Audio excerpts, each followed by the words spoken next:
today we're looking at writing equations that have two variables. So those are just going to be, there's two quantities that will change in relationship to one another. And so instead of having just a solution like x equals 4, our solution is going to be an ordered pair that makes that equation true, so that we have two variables, an x and a y. And then we'll have our two variables. One will be independent, which is the one that can just change freely. One will be dependent, and that one depends on the independent variable. So if you think about if you have an hourly job, the amount of money you make depends on the number of hours you work. So the dependent variable, you can think of it that way, it's always going to depend on the other. So first we're going to start with identifying solutions. So just like when we worked with one variable equations and we said if x equals 4 is a solution or not a solution, we're going to go through the same process here. This time we have an ordered pair though.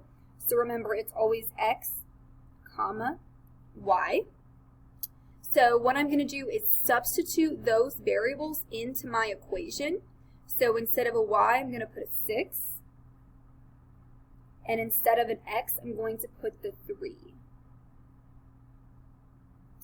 Okay, and then I'm trying to figure out, so are these equal? Remember, when you have a number next to a variable like this, that means to multiply. So this is 2 times x. So 2 times 3, not 23. So 6, and then 2 times 3 is 6. You know, 6 does equal 6, so that checks out. So we would say that 3, 6 is a solution.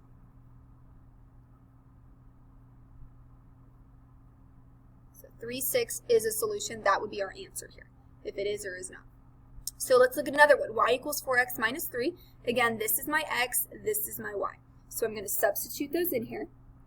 So 12, we're trying to figure out, does that equal 4? And then instead of x, let's put this 4 in there. So that's 4 times 4 minus the 3. 4 times 4 becomes 16. We're subtracting 3. So I need to go again one more time. 12 equals 16 minus 3 becomes 13. Those are not equal. I'm going to draw a line through there. Not equal. So we would say 412 is not a solution.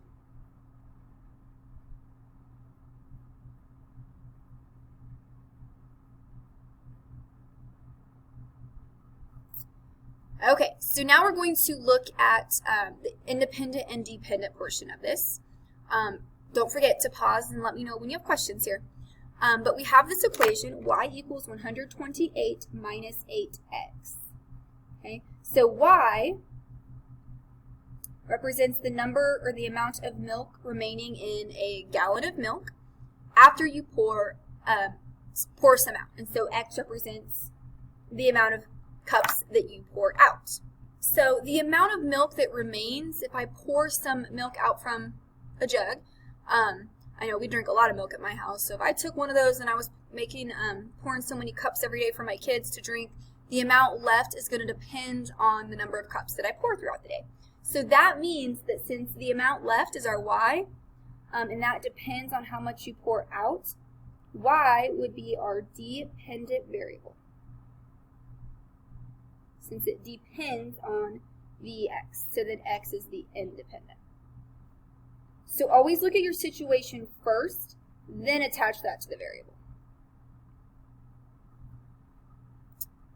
Okay, so now looking at how much milk remains in the jug after you pour 10 cups. So first of all, the how much milk remains, okay, that's what we're trying to find out, and that's our y. Remember, the y represents how much milk's remaining. And then after you pour 10 cups, that's our x. Okay, after you pour 10 cups, the amount you pour out is your x. So what we're going to do is use the equation we have up here. Y equals 128 minus 8x. So I'm going to, I don't know what the y is, so I'm going to leave that there. I'm going to substitute in what I do know from this problem now. So I have 128 minus 8 times, and then my 10 cups, that's my x, so I'm going to substitute this in here, 8 times 10. So now I'm just going to solve. I still have y. This is 128 minus 80. So I'm left with 48. So this means there are 48 fluid ounces remaining after I pour out 10 cups. Okay, now we're going to do some graphing here. So we can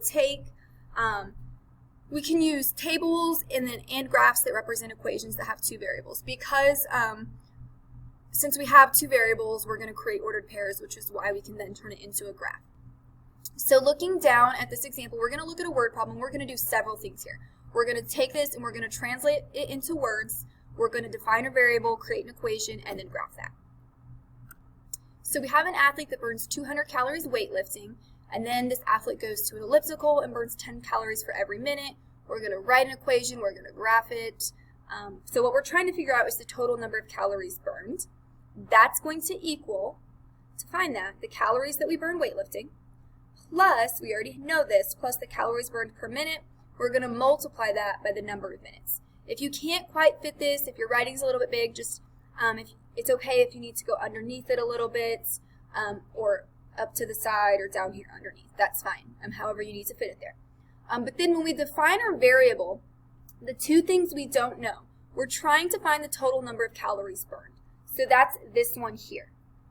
So I'll use my purple here. We're going to have this represent the variable C. Okay? We don't know how many calories were burned, therefore that's a variable. Okay? We know that how many were burned weightlifting.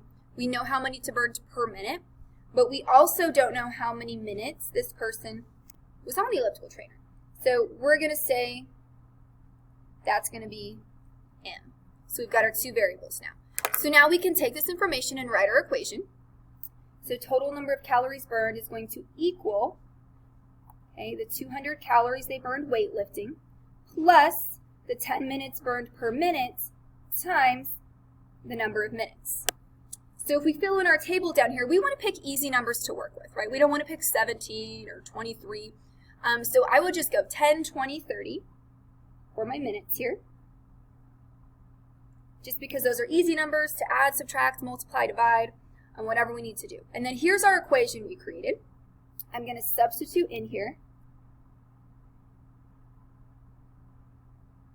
Okay, and instead of M, I'm going to put in the 10 minutes. Here, for calories, I'm going to solve it to figure out what the C is. So 200 plus 10 times 10 is 100. So this is 300. Okay, and in the last column, I'm going to write my ordered pair. So 10, 300 would go here. Okay, so go ahead and fill in the rest of that table. Okay, so I filled in the rest of my table, and then down here at the bottom of my graph, this is going to be my minutes because it is in my X coordinate spot here, and that's the 10, 20, 30, so I'm just going to count by tens. Here's 0, then 10, 20, 30, 40, 50, 60, and so on. Then over here, this is going to be the number of calories burned. That's my Y coordinate. So there, that's going to be my 300, 400, 500. So I would count by 100s here. So 100, 200, just to make that a little bit easier to graph. Then you're just going to go ahead and plot your points. So I'm going to go over 10, up 300, and so on. So go ahead and fill in the other 2 points.